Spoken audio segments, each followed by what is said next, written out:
You'd have to go back to 1956 to find African Americans voting in big numbers for a Republican presidential candidate. That year, Dwight Eisenhower got 40% of the black vote. This year, polls suggest just 5.4% of African Americans are considering a vote for Donald Trump. But have the Democrats really earned the African American vote? Are they entitled to that much party loyalty? Joining us now on that, Glenn Loury. He's a professor of economics at Brown University and the host of The Glenn Show on bloggingheads.tv. Glenn, it's good to have you back on the program. How are you doing tonight? I'm doing well, Steve. Good to be with you. I want to just start. We're going to get to the campaign, of course, but before we go there, I want to find out what your views are on 8 years of Barack Obama. Do you think America is better off for having had him as president these past 2 terms? Come on, there's only one acceptable answer to that question. That answer is in the affirmative. I actually believe it. Not only symbolically, I think the breaking through this barrier, if you will, of African American political participation will have a lasting impact. I think seeing the first family, an attractive, relatively young African American family in the White House, conducting the affairs of state. I think that's moving the needle, even at a kind of subliminal level, on what America understands race to mean in our time. I think the president's policies, I think it's been mixed. We could go down the list. I think the Affordable Care Act is a noble effort, but we're having a lot of difficulties now, and we're going to see what will happen. It's definitely going to need some significant revision, no matter what the outcome of the election. I think that the Middle East, our foreign entanglements are, it's not my area of expertise, but it's certainly any intelligent American voter would have to pay attention to, and there are many, many problems there and many questions about the president's leadership in that respect. I think American race relations maybe are worse now than they were when he took office, notwithstanding what I said earlier about the significance of his elevation. So I want to say yes to the question in general, but I think the record is mixed. Okay, I could do 100 follow-ups on that, but I'm going to leave it go for now because I do want to get to the main issue at hand, which is less than a week away, and that is the election of your next president. And to that end, let me read this from the Huffington Post, written by Earl O'Farry Hutchinson, who wrote, "Donald Trump has earned and richly deserves the near-universal loathing he gets from black voters. Yet, Trump's point still dangles heavily in the air that the Democrats routinely engage in a crude brand of plantation politics, in that they win election after election with black votes but give nothing in return for that ever-reliable support. More than a few blacks have echoed this sentiment and ferociously ripped the Democrats for allegedly asking much of black voters and giving little to them in return." How would you weigh in on that? Well, I agree with the second part of the statement much more than I do with the first. He says have earned the enmity or contempt, I don't remember the word, of black voters. I would say, yeah, I know what he's talking about, the birther issue and Donald Trump's role in that.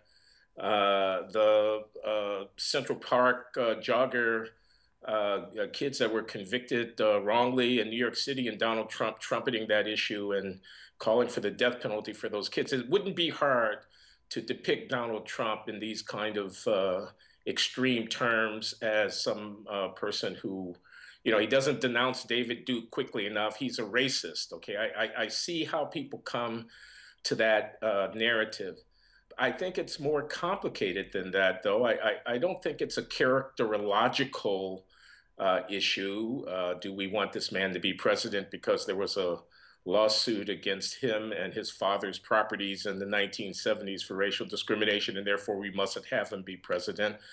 I'm much more sympathetic to the idea that African Americans should vote for the candidate whose policies, upon consideration, promise the most development, the better lives, the greater opportunity for African Americans. And there, I think those last comments that Mr. Hutchinson was making about the Democrats not having delivered for us are pertinent.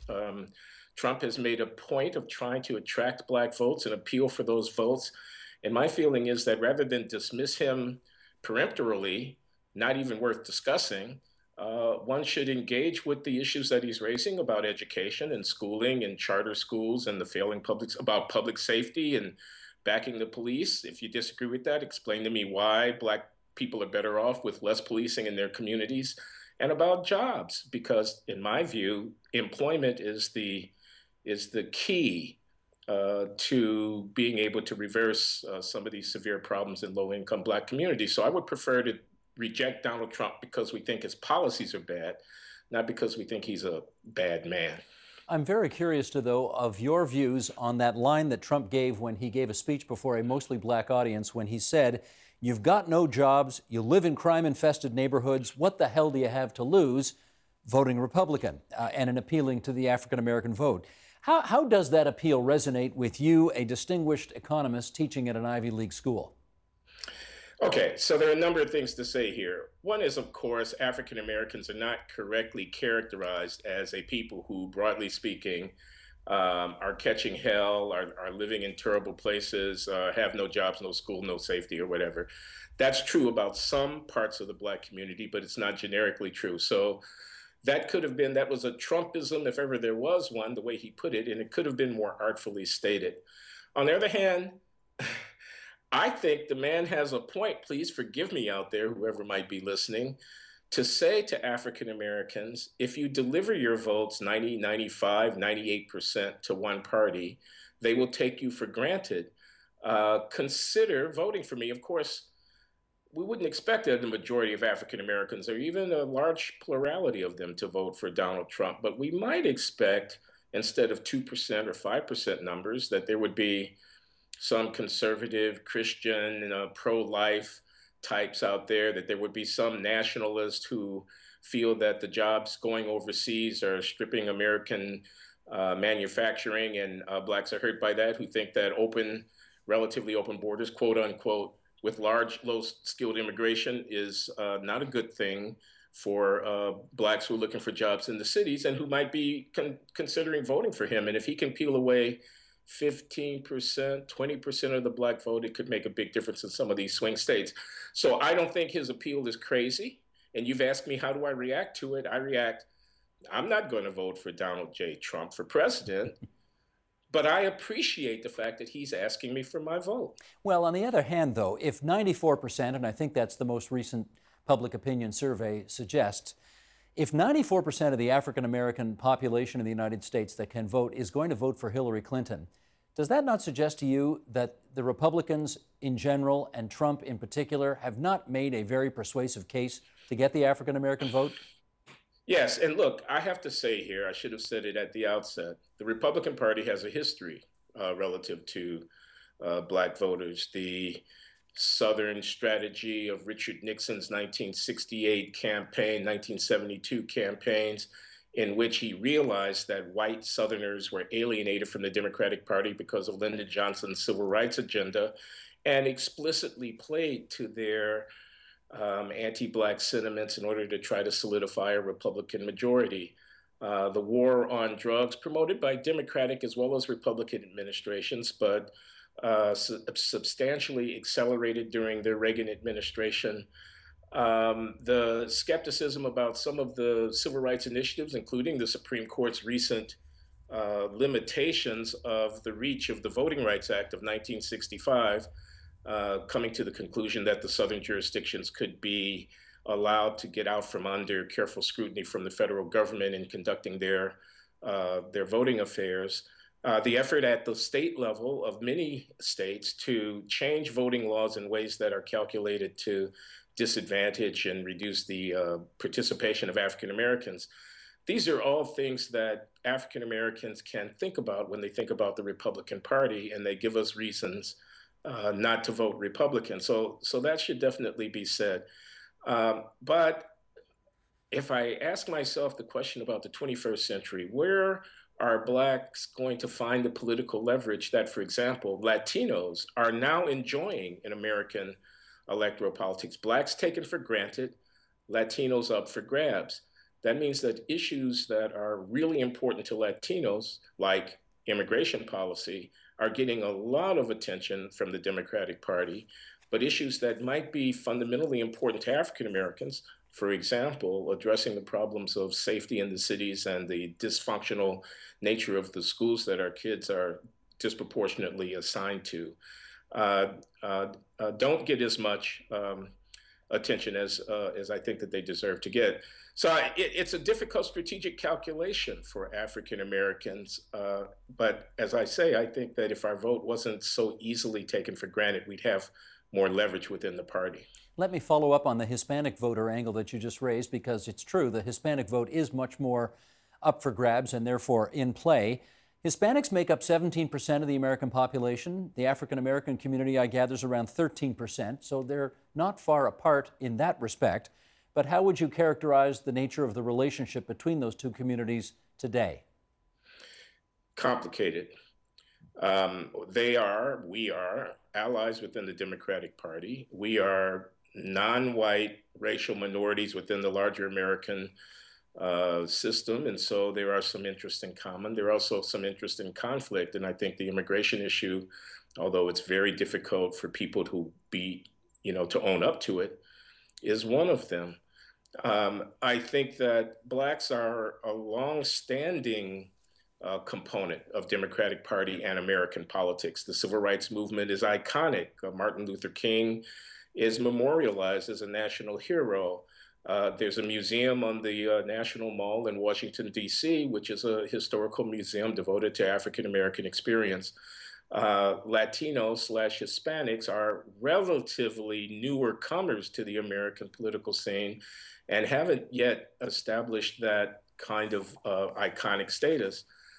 On the other hand, if you look in some cities, Chicago is a very good example, where a Hispanic, Chuy Garcia, managed to make himself the lead contender within the Democratic primary, which is pretty much the general election in Chicago, against the sitting mayor, Rahm Emanuel, a powerful Democrat, and might have unseated him if African American voters had rallied around the non-white candidate in a gesture of solidarity for peoples of color in the city of Chicago.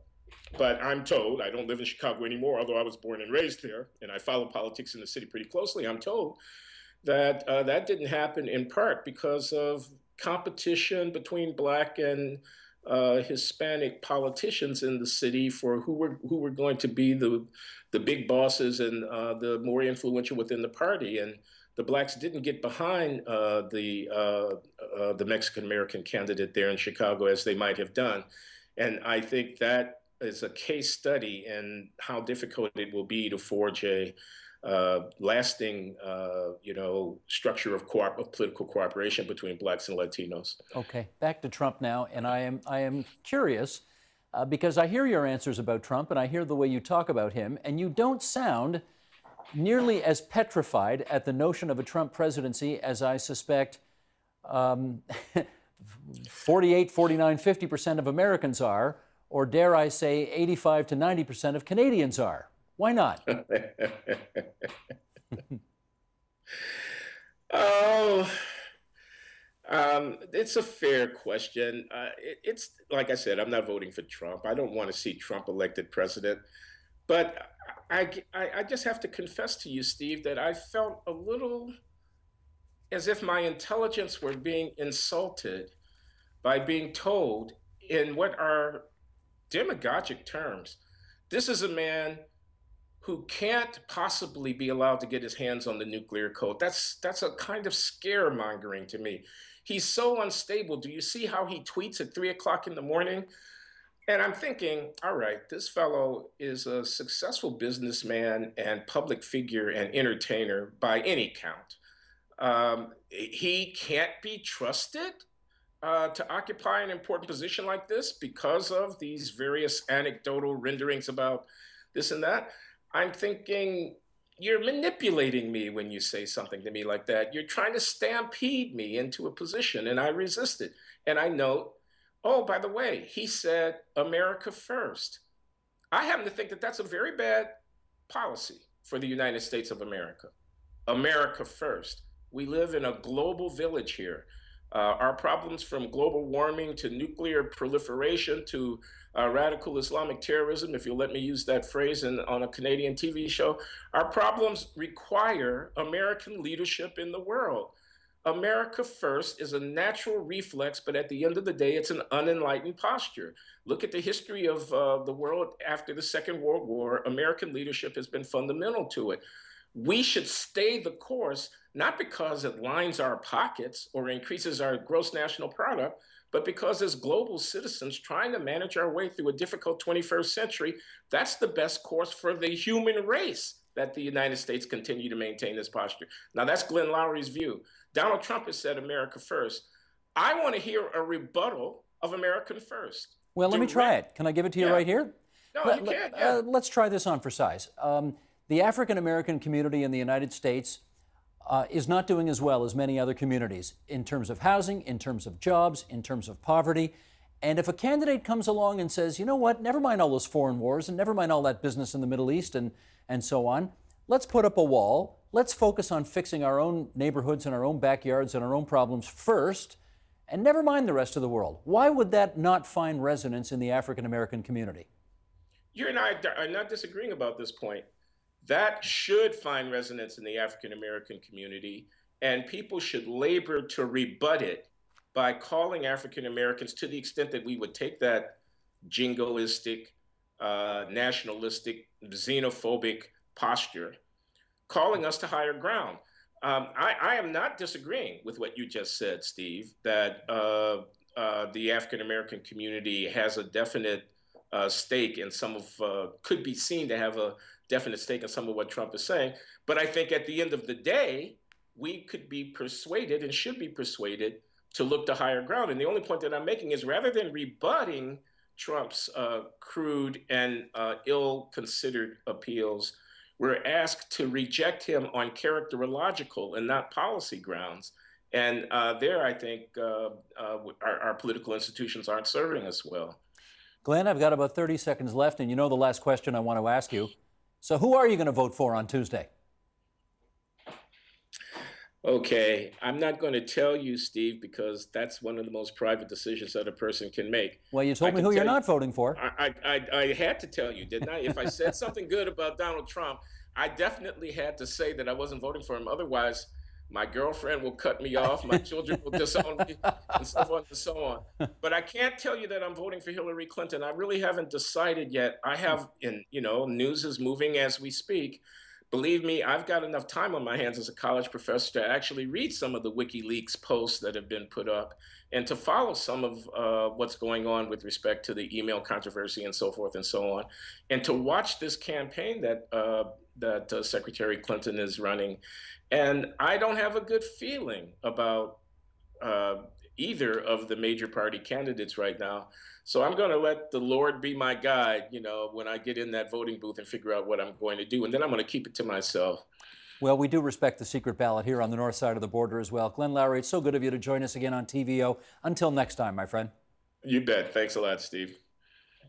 Help TVO create a better world through the power of learning. Visit TVO.org and make a tax-deductible donation today.